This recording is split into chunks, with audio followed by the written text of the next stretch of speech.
touch the sound of silence. And in the naked light I saw 10,000 people maybe. People talking without speaking, people hearing without listening, people writing songs that voices never share. And no one dared disturb the sound of silence. Fool said, you do not know. Silence like a cancer grows. Hear my words and I might teach you. Lay my arms and I might reach you.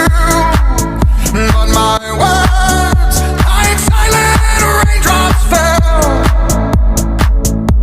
and echoed in the wells of silence.